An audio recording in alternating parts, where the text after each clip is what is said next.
వాళ్ళు మొత్తు కూడా తీసుకునేటువంటి మనుషులు. వాళ్ళ తల్లి మొత్తు తీసుకునేది, సారా తాగేది. అలాంటి కుటుంబం.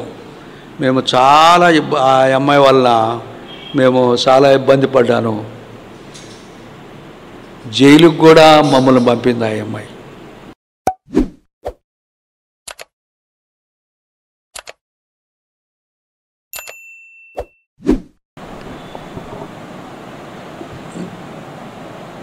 మాది చుండూరు దగ్గరలో నడిగిడబ్బాలెం అనే గ్రామం. మా నాన్నగారు లోగడ నిమ్మకాయల వ్యాపారం చేసేవాడు. మా తల్లి జూపూడి గ్రామస్తురాలు. నడిగిడపాలెంలో మా తల్లిగారికి మేము ముగ్గురము మగబిడ్డలము, ఒక అక్కయ్య మాకున్నది. మా ప్రక్కనే లూథరన్ చర్చి ఉన్నది. ఆ లూథరన్ చర్చి ప్రక్కనే ఒక సేవకుడు ఉండేవాడు. కొంచెం మెల్ల కళ్ళు కనబడుతూ ఉంటాయి. ఆయన దగ్గరికి వెళ్ళి ఎప్పుడు కూర్చునేవాడిని. ఈ వాక్యము ఆయన క్యాలెండర్ ఎదుటిని పెట్టుకుని నన్ను పిలిచేవాడు. జాను జాను రావయ్యా రావయ్యా అని నన్ను పిలిచేవాడు. నేను కుర్రవాడినిగా ఉండేవాడిని, 12, 13, 14 సంవత్సరాల వయసులో పిలిచేవాడిని. ఆ క్యాలెండర్ వైపు చూస్తున్నప్పుడు ఇదో పక్షులు ప్రేమతో ఒకదానికి ఒకటి ప్రేమకరంగా చూస్తున్నట్లుగా, దేవుడు లోకాన్ని ప్రేమించాను, దేవుడు లోకాన్ని ఎంతో ప్రేమించాను అంటే ఆయనే చెప్పాడు. లోకం అంటే అప్పట్లో నాకు లోకం అంటే అంతగా అవగాహన ఉండేది కాదు.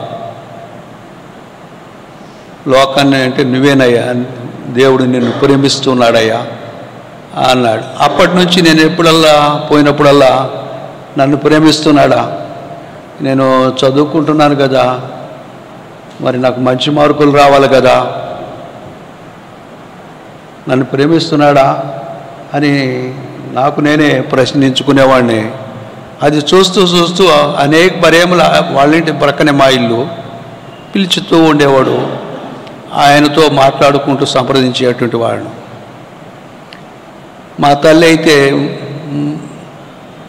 చదువు లేకపోయినా మా తల్లి అయితే 2-3 పక్కింటి వారిని పిలుచుకుని వచ్చి నైట్ టైంలో ప్రార్థన చేసేది.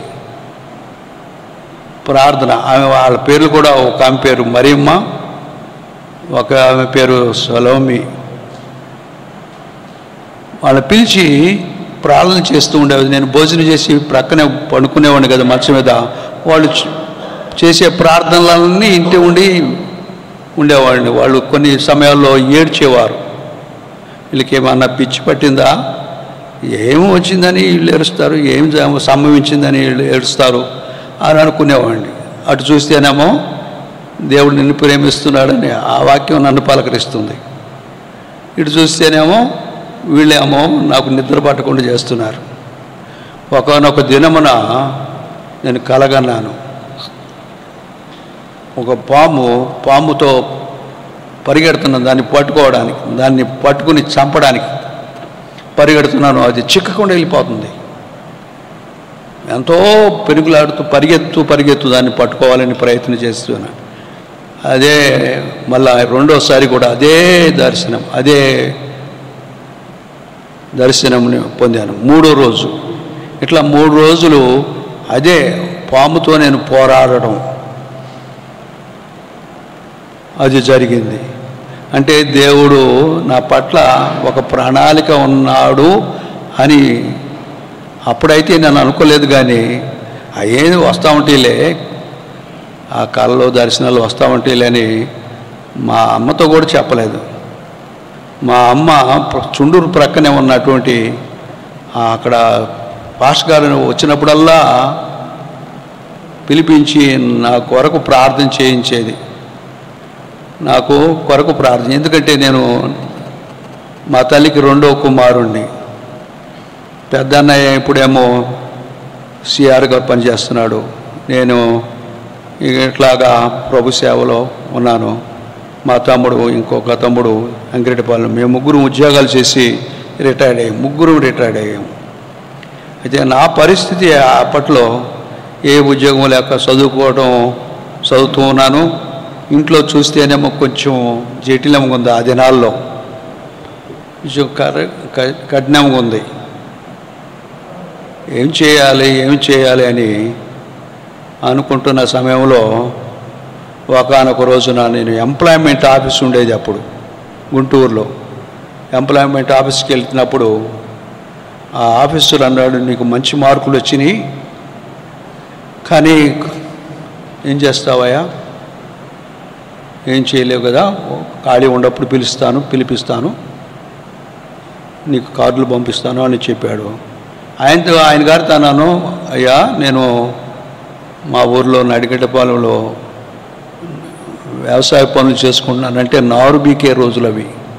నారు బీకుంటున్నాను, పని చేసుకుంటున్నాను, మా అమ్మ చూస్తే కష్టపడుతుంది నా కోసం అని అన్నప్పుడు ఆఫీసరు, ఏమి లేదు, పొగాకు బోర్డులో కొన్ని ఖాళీలు ఉన్నాయి, అటెండర్ పోస్టులు ఉన్నాయి. అటెండర్ పోస్టులు అంటే తెలుసండి, అటెండర్ పోస్టులు ఉన్నాయి, వెళ్తావా? మరి నువ్వు పీజీ చదువుకున్నావు కదా, వెళ్తావా అంటే, దానికన్నా ఆ నారు పనికన్నా మరి ఆఫీసులో ఉండటం శ్రేష్టం కదా, వెళ్తానయ్యా అన్నాను. వెళ్ళి నా వెంటనే ఏం చేశాయంటే, ఆయన ఎవరో తెలీదు, మా మహానుభావుడు, వెంటనే నా పేరు ఎక్కించి ఈ యొక్క లిస్టు తీసుకెళ్ళి వాళ్ళకి ఇచ్చేసే అన్నాడు. నేను అదే పని చేశాను. ఆ లిస్టు తీసుకెళ్ళి ఇచ్చినప్పుడు వారు ఎందుకో నన్ను పిలిచి, ఏమయ్యా, ఒక అటెండర్ని పిలిచి, ఒక పిఎన్ని పిలిచి, మీలో ఎవరైనా వంట చేసేవారు ఎవరన్నా ఉన్నారా అని అడిగారు. నలుగురు వెళ్ళాము, 4-5 లిస్టు. నేను నవ్వుతూ, అయ్యా పప్పు పచ్చడి అయితే చేయగలను, కానీ ఇక ఏమి రావు అయ్యా అన్నాను. ఈ మాట పోయి ఆ అటెండరు ఆ ప్యూన్ చేశాడు. వాళ్ళు చక్కగా నవ్వుకుని పిలిచి, రేపటి నుంచి జాయిన్ అవ్వు అన్నారు. జాయిన్ అవ్వు, నువ్వేం వండక్కర్లేదులే, ఏమి చేయనక్కర్లేదులే, నువ్వు జాయిన్ అయితే జాయిన్ అయ్యానండి. జాయిన్ అయ్యి ఆ పీయూసీ పూర్తి చేసుకుంటూ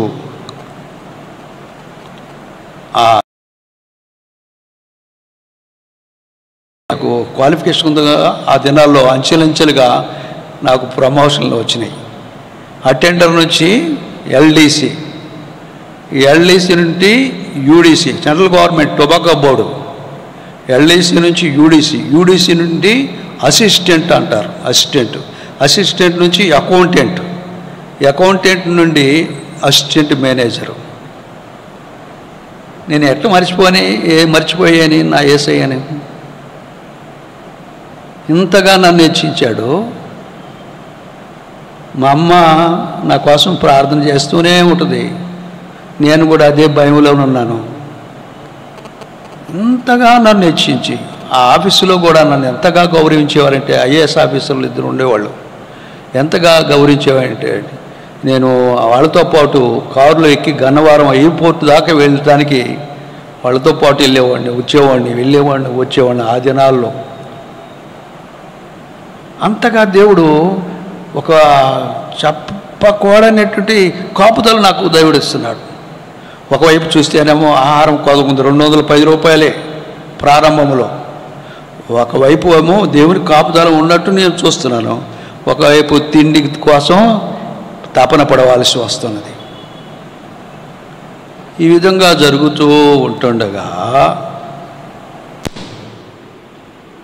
దేవుని యొక్క కృప నాకు కాపుదల ఉంటుందని నేను గమనించి ఇక అక్కడ చర్చికి వెళ్ళడం మొదలుపెట్టాను. నార్త్ ప్యారిష్ అని, ఆ నార్త్ ప్యారిష్కి వెళ్తుండగా తెలియకుండానే కన్నీళ్ళు వస్తుండేవి నాకు, ఎందుకో అర్థం కాకుండా తెలియకుండానే ఏడుస్తూ ఉండేవాడిని. ఎవరన్నా చూస్తారేమోనని సిగ్గుపడుతూ ఉండేవాడిని. తెలియకుండానే కానీ ప్రభువా ఏం అర్థమయ్యేది కాదు. అర్థమయ్యేది. మా ఆవిడ కూడా, మా భార్య కూడా చూసేది కానీ ఏం మాట్లాడేది కాదు. కానీ మాకు మంచి అలవాటు నేర్పింది మా తల్లి. ఏదన్నా సెలవు రోజు వచ్చిందంటే మా పిల్లలతో కూర్చుని నాకు 4 పిల్లలు, ఒక మగబిడ్డ, 3 ఆడపిల్లలు. ఈ సెలవు వచ్చిందంటే 4 కూర్చోబెట్టుకుని మేము కూర్చొని ప్రార్థన చేసుకునేవాళ్ళం అండి. మంచి మార్గం నా యేసయ్య ఇచ్చాడు, ఇంతకన్నా నాకేం కావాలి అని అనుకున్న సమయంలో అకౌంటెంట్గా చేస్తున్నాను. ఆ దినాల్లో నాకన్నా జూనియరు అసిస్టెంట్ మేనేజర్ అయ్యాడు. ఆఫీసర్ పిలిచి, ఏమయ్యా నీకన్నా జూనియరు అసిస్టెంట్ మేనేజర్ అయ్యాడు, నీకు ఆ డిగ్రీ పూర్తి చేసుకోవడం చేత కాదా అని, పూర్తి చేసుకోయా, యూనివర్సిటీ కరస్పాండెన్స్ కోర్సు ఉంది, పూర్తి చేసుకోని నన్ను ప్రోత్సహించారు. నేను అప్పటి నుంచి మొదలుపెట్టి మధ్యలో ఆపేసాను కూడా, గడిచిపోతున్నాయి. అయితే ఒకానొక దినమున రాజమండ్రి వెళ్ళి 3 సంవత్సరాలు అనుకోండి, 3 సంవత్సరాల సబ్జెక్టులు కొన్ని మిగిలి, ఆ 3 సంవత్సరాలు మిగిలిన సబ్జెక్టులు ఒకే ఆ టైంలో ఆ రోజు గైడ్ కొనుక్కోవటం, చదవటం, ఆ రాత్రి అంతా తెల్లవారి వెళ్ళి పరీక్షలు రాయటం. ఎక్సలెంట్ అయిన మార్కులు వచ్చినాయి. అంటే దేవుని ప్రణాళిక చూడండి, అంతగా నాకు పాస్ చేశాడు యేసయ్య. ఆ సర్టిఫికేట్ తీసుకెళ్ళి ఆఫీసులో ఇచ్చా, అసిస్టెంట్ మేనేజర్ పోస్ట్ ఇచ్చింది. ఇంతగా నాకు సహాయం చేసిన నా దేవుని నేను ఏ విధంగా విడిచిపెట్టాను? సొంత ఇల్లు ఉంది గుంటూరులో, రిటైర్మెంట్ కాలం రాబోతుంది, ఇంకా 5 నెలల్లో ఏం చేయాలి, నా ప్రభు కోసం ఏం చేయాలి అని అనుకున్న రీతిలో నా ఇల్లు అమ్మేసి అప్పుడు ఒక 12 లక్షలు వచ్చినాయి. అక్కడ నా గ్రాడ్యుయేట్, నా డబ్బులు అయ్యి ఒక 12, 15 అట్లా వచ్చినాయి. మొత్తం మూట కట్టుకుని జూపుడు వచ్చేసి వాళ్ళకి ఇవ్వాల్సింది, బిడ్డలకి ఇవ్వాల్సింది సపరేట్ చేసి 2 ఎకరాల పొలం కొన్నా. వాళ్ళు ఏమీ మాట్లాడలేదు. ఇక మిగిలిన డబ్బంతా నా యేసయ్యకి ఖర్చు పెట్టానండి. అప్పటి నుండి ఇప్పటి వరకు ఆయన నన్ను వదిలిన వాడు కాదు, నేను ఆయన్ను వదిలిన వాడిని కాదండి. నాకును నా యేసయ్యకి ఉన్నటువంటి ఆ కనెక్షన్ చూడండి, ఆ యొక్క సంబంధం చూడండి, విడిచిపెట్టలేదు. అనేకమైన పరిస్థితులు వచ్చినాయి. నా బిడ్డలు, ఇంకా క్లుప్తంగా ముగిస్తాను, నా బిడ్డలు కూడా బాప్తిసం తీసుకోవడానికి పరిగెత్తారు.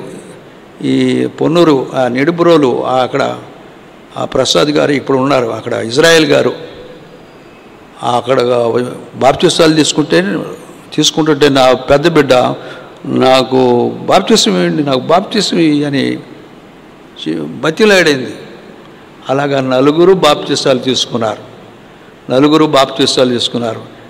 అయితే సాతానుడు ఎన్ని యుక్తులకు చేసినా నేను పడిపోలేదండి. ఎన్నెన్నో కష్టాలు వచ్చినాయి నాకు, ఎన్నెన్నో బాధలు పెట్టాడు సాతానుడు. నన్ను గెలవలేకపోయాడు సాతానుడు. తర్వాత మా భార్య దగ్గరికి వెళ్ళాడు. ఆమె కూడా మంచి ప్రార్థన చేస్తుంది, ప్రార్థన పనులు. నా బిడ్డలను పట్టుకున్నాడు, యవనస్తులు. అందుకనే యవనస్తులు నిశ్చయముగా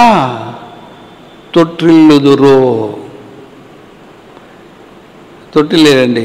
బాప్తిసాలు తీసుకున్నాడు పెద్ద బిడ్డ. మేము ఉద్యోగరీత్యా కర్ణాటక వెళ్ళాం. కర్ణాటక, మైసూరు ఆ ప్రాంతంలోకి ఉద్యోగం రీత్యా వెళ్తే మా బిడ్డ అక్కడే కూడా మేము ప్రార్థనకి వెళ్తుంటే, ఆ ప్రార్థన ఆ మందిరంలో ఒక అమ్మాయి ఉంటే ఆ అమ్మాయి నాకు ఆ అమ్మాయి కావాలని పట్టుబట్టేవాడు. ఆ అమ్మాయి ఏమో మార్వాడి వాళ్ళు. ఆ అమ్మాయి నాకు కావాలని పట్టుబట్టాడు. వద్దు, మనము దూరం దేశంలో వచ్చేసాం, మనకు వద్దు అన్న కానీ కుటుంబం అంతా చిందరవందర చేసి పాడేసాడు. అక్కడ నేను రానని అక్కడే ఉన్నాడు. విడిచిపెట్టి వచ్చాం, ఉద్యోగం చేసుకున్నాడు టెంపరీగా.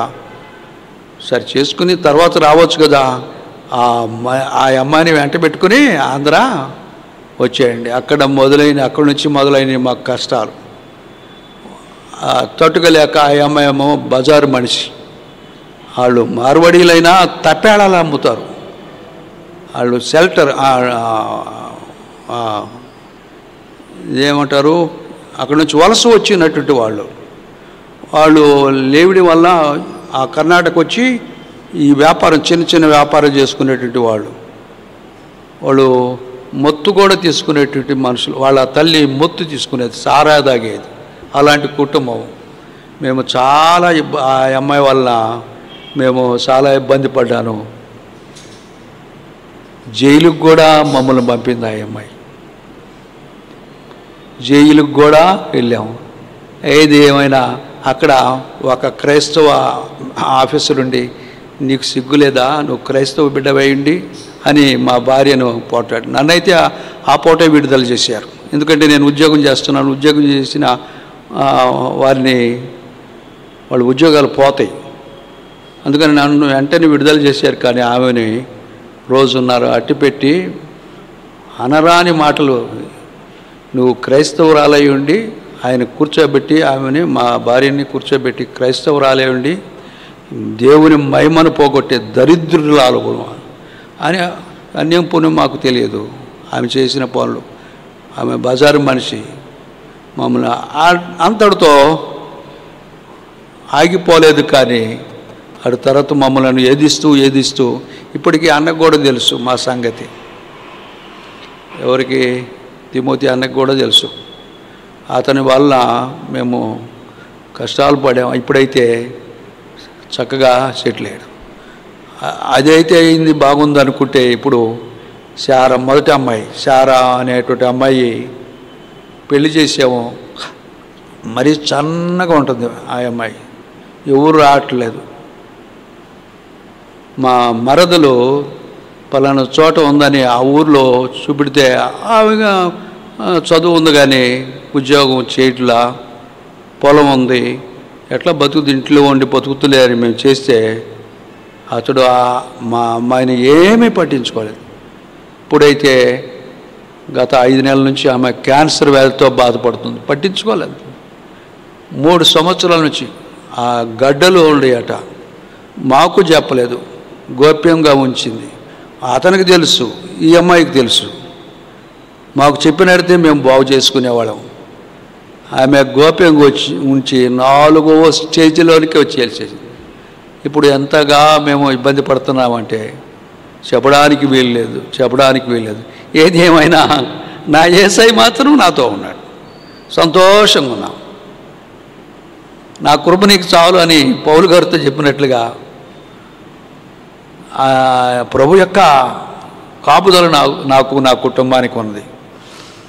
ప్రభు పని అంటే ఇకని అన్నీ విడిచిపెట్టి రావడానికి అంత తపన ఎందుకోనో అర్థం కాదు.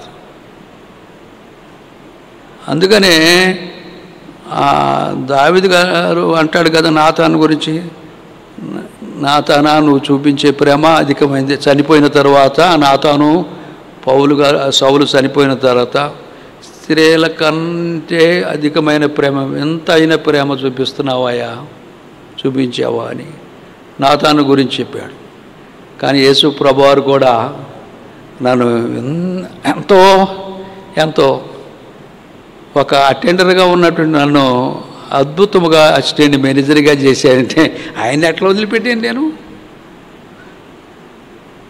అనుకోని పెట్టకుండా ఒక్కసారి ఎట్ ఏ టైము 3 సంవత్సరాల్లో మిగిలి ఉన్నటువంటి ఆ యొక్క సబ్జెక్టులన్నీ రాసినప్పుడు అద్భుతంగా పాస్ చేసినటువంటి ఆయన నేను ఎట్లా వదిలిపెట్టాను? అంతేకాకుండా నాకు ఆ ఆఫీసులో చాలా ప్రాముఖ్యమైనటువంటి స్థితి దేవుడు నాకు ఇచ్చాడు. ఆ రోజుల్లోనే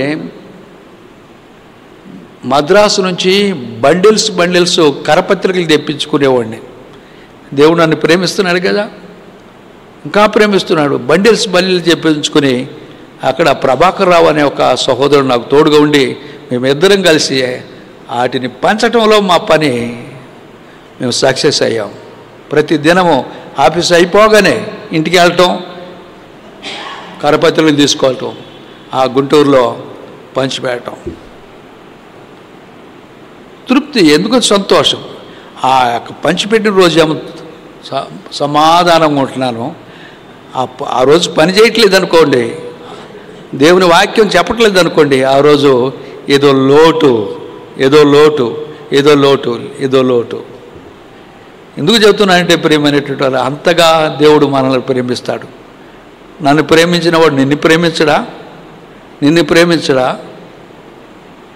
కానీ ఆయన చెప్పిందల్లా మనం చేయటం మనం నేర్చుకున్నప్పుడు, ఆయన చెప్పిందల్లా మనం చేస్తూ ఆయనకి ఇష్టలుగా ఉంటే, ఈ లోకంలో ఇశ్రాయేలు నీ భాగ్యము ఎంతో గొప్పది, ఎంతో గొప్ప రక్షణ ఇచ్చినటువంటి వాడు, ఎంత గొప్పదయ్యా అని చెప్తున్నప్పుడు, ఎంత బైబిల్ గ్రంథంలో సాక్ష్యాలు చెప్పాడు కదా. అబ్రాహామును గురించి ఏం చెప్పాడు? సాక్ష్యం చెప్పాడు కదా. మోషేను గురించి సాక్ష్యం చెప్పాడు కదా. యోబుని గురించి సాక్ష్యం చెప్పాడు కదా. అలాగే దావీదుని గురించి సాక్ష్యం చెప్పాడు కదా. నీ గురించి కూడా నా గురించి కూడా అట్లా సాక్ష్యం చెప్తాడు. ఎన్ని వ్యతిరేకలు ఉన్నాయి. ఇప్పుడు నేను జూపులో మందిరం కట్టించుకున్నానండి.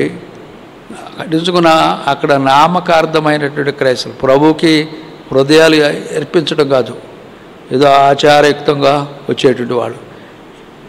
ఈ కోవిడ్ టైంలో నా దగ్గర ఉన్నటువంటి వాళ్ళల్లా వెళ్ళిపోయారు. ఉన్నారని కొద్ది మంది అతుకుపోయారు, లోకంలో కలిసిపోయారు. ఒకవైపున భయంకరమైనటువంటి పరిస్థితులు వస్తే దేవుడా దేవుడా అని మొరపెట్టాల్సింది బదులుగా వారు నా దగ్గర నుంచి వెళ్ళిపోయారు. ఇప్పుడే మళ్ళా చేరుకుంటున్నారు. ప్రియమైనటువంటి వారలారా, ఇంకా నా జీవితంలో మా తల్లిని ఒకానొక దినమున ఏడ్పించిన వాడినిగా ఉన్నాను. పీయూసీ చదువుతున్నాను. ఆ రోజుల్లో తెనాలి ట్రైన్కి, చుండూరు నుంచి తెనాలికి ట్రైన్కి పోతాను, వస్తూ ఉంటాను. 8 గంటల ట్రైన్కి వచ్చాను. ఆ రోజున ఆమె సరిగా పచ్చడి తయారు చేస్తే నాకు కూర వండితేనే సరే అని పట్టుబట్టానండి. తెలియక, ఆ రోజుల్లో కుర్రతనంలో ఉన్నావు కదా, తెలియక నువ్వు వండితేనే సరే అని అన్నప్పుడు మా తల్లి కొట్టుకు వెళ్ళి ఆ కోడుగులు తెచ్చుకుని ఆ వండుతుంటే ఆ మంట ఆమె ముఖాన కనబడుతుండగా ఆ కళ్ళ నుంచి నీళ్లు రావటం, కళ్ళ నుంచి నీళ్లు రావడం, అంత కఠినముగా ఉండేటువంటి ఆ వయసు అది. అర్థం కాదు. అయితే నాకు జ్ఞానోదయం కలిగింది. అప్పటి నుంచి నా మనసులో మా అమ్మని, మా తల్లిని గౌరవిస్తూనే, ప్రభువా నేను తప్పు చేశాను, ప్రభువా నేను తప్పు చేశాను. అలాగే మా తల్లి మా తండ్రి కూడా నన్ను బహుగా ప్రేమించారు మా ఇంట్లో. ఎందుకు చెప్తున్నానంటే, ఆ యొక్క యవన కాలంలో ఆ స్టేజిలో నిశ్చయముగా పడిపోతారు, జారిపోతారు. కానీ నేను పడిపోలా, ధైర్యంగా గట్టిగా ఉన్నాను.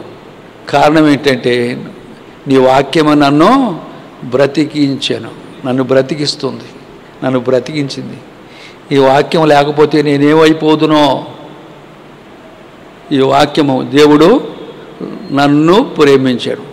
అందుచేత గుంటూరులో ఒకరోజు సాక్ష్యం చెప్పవయ్యా అన్నారు. నేను 23వ కీర్తన చెప్తూ నా పేరు పెట్టుకుని, ఆ 23వ కీర్తన చూడండి, ఏమంటారు? యెహోవా నా కాపరి, యెహోవా జైరావు కాపరి. జైరావుకి ఏ లేమి కలదు, పచ్చిక గల చోట్ల జైరావుని నడిపించుతున్నాడు, శాంతికరమైన జలముల వద్దకు జైరావుని నడిపించుతున్నాడు. అనుకోకుండా ఆ మాటలు నాకు వచ్చేసాయి.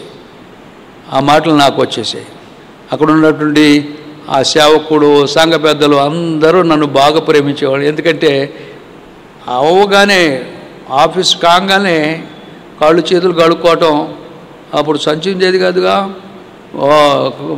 బైబిల్ తీసుకోవటం, పరుగు పరుగున వాళ్ళు అమ్మటి వచ్చేవాళ్ళు.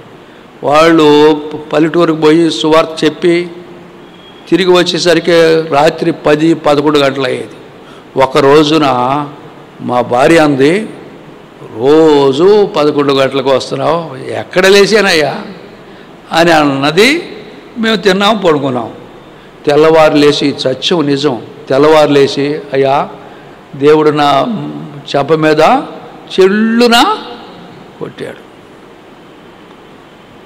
మన దేవుడు ఎంత ప్రేమ గలవాడండి, మన దేవుడు ఎంత ప్రేమ గలవాడు.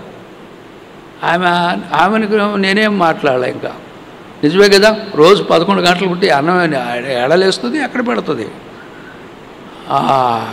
ఆమె చెప్పిన సాక్ష్యం, ఆయన చెప్పిన మాటలు, అంతేకాకుండా దేవుణ్ణి మేము ఎప్పుడు విడిచిపెట్టేవాళ్ళం కాదు.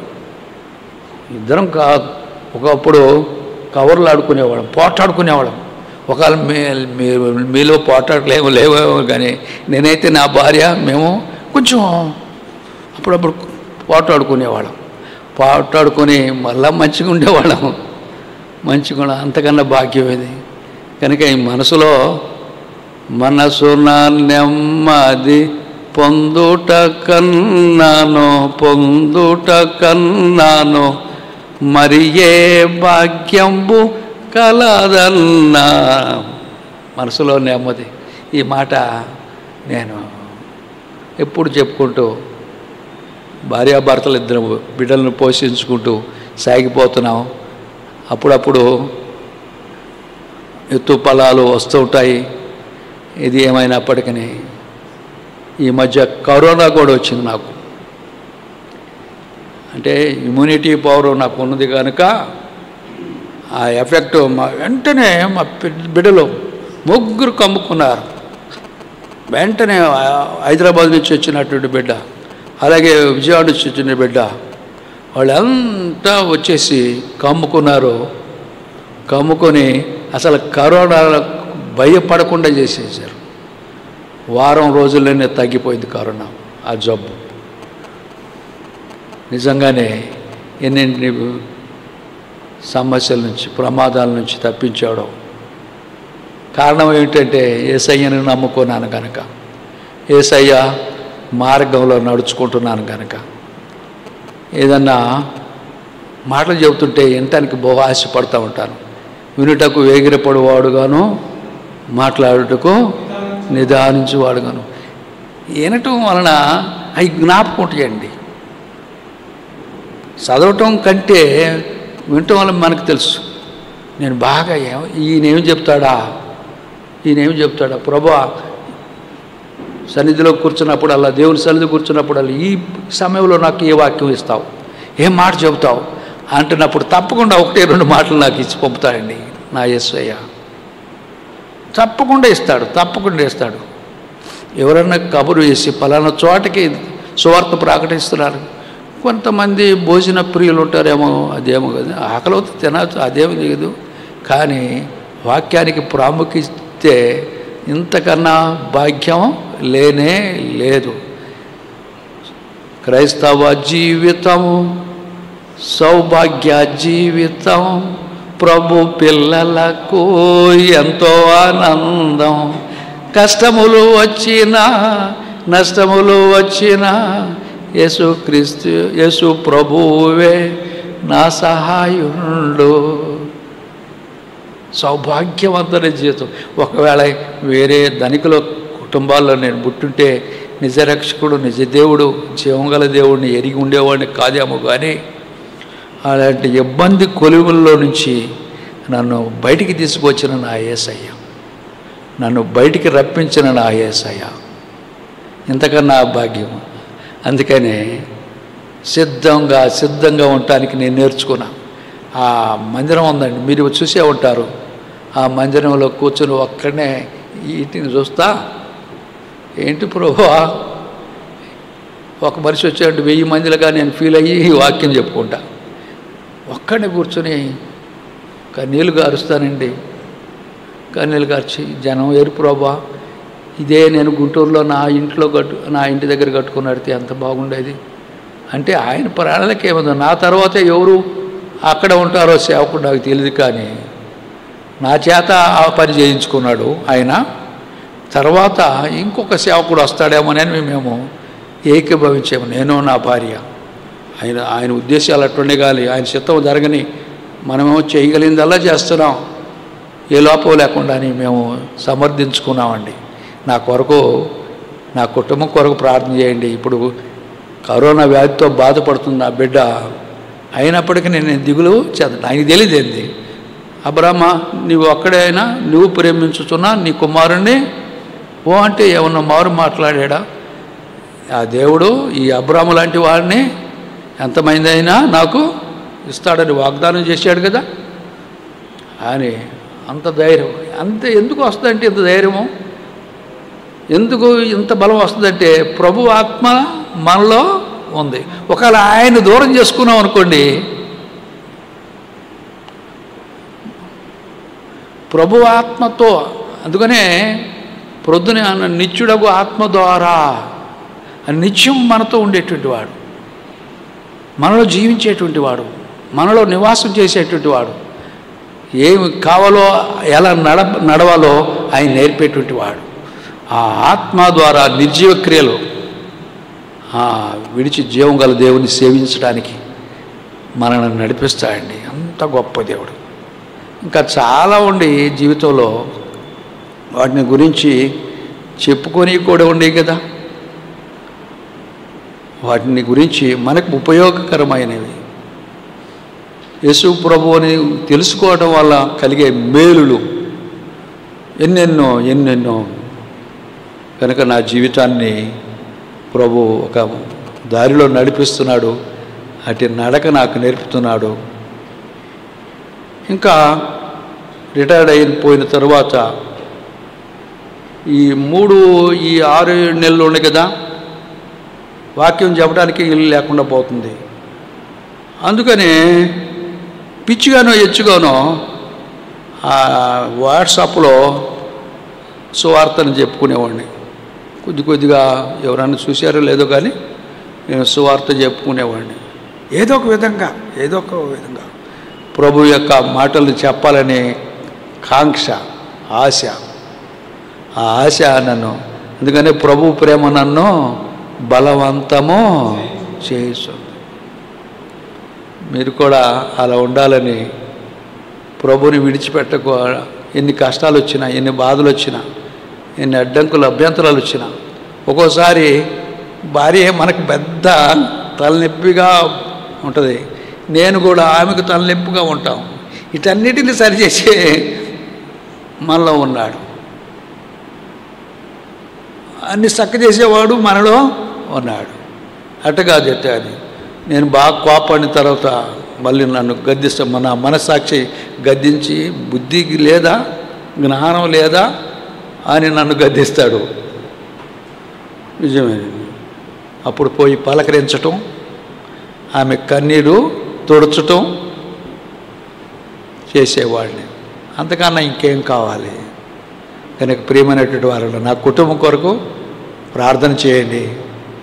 దయగల దేవుడు, శక్తిమంతుడైన దేవుడు, మహిమగల దేవుడు మనకి తోడుగా ఉంటాడు. ఇట్టి కృప ఇచ్చిన ఈ అవకాశం, ఈ అన్న విషయంలో నేను చూస్తున్నప్పుడు, మరి అన్నకు వచ్చినటువంటి శ్రమలు ఎన్ని తక్కువ.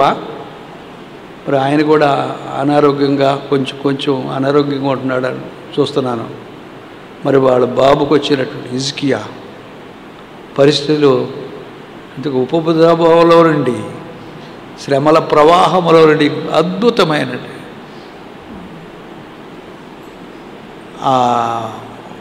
మాటలు వస్తున్నాయి, అవి వినగలుగుతున్నాం. ఆ వాట్సాప్లో మేము చూడగలుగుతున్నాం, యూట్యూబ్లో. కనుక శ్రమల ప్రవాహంలో ఉన్నామని దిగులు చెందవద్దు, కలతపడద్దు. వస్తాయి, పోతాయి. దేవుని యొక్క కృప మనకు తోడుగా ఉంటుంది, భయపడక్కర్లే. అటు కృప మనందరికీ దేవుడు ఇంకా రాబో దినములో ఎంత ముంచుకొస్తున్నది. అక్కడక్కడ పరిస్థితులు, యుద్ధాలు, తెగుళ్ళు, కరువు, ఒకరికి ఒకరు పొసకపోవటం, ప్రేమ లేకపోవటం, వాదోపవాదాలు, అన్నదమ్ముల మధ్య వైర్యాలు, ఎన్నెన్నో పరిస్థితులు మనం చూస్తున్నాం. మీరు చూసారో లేదో, ఉండవల్లి అరుణ కుమార్ అని ఎంపీ గారు ఉన్నాడు, రిటైర్డ్ అయిన ఆయన ఏం చెప్తున్నాడు తెలుసా?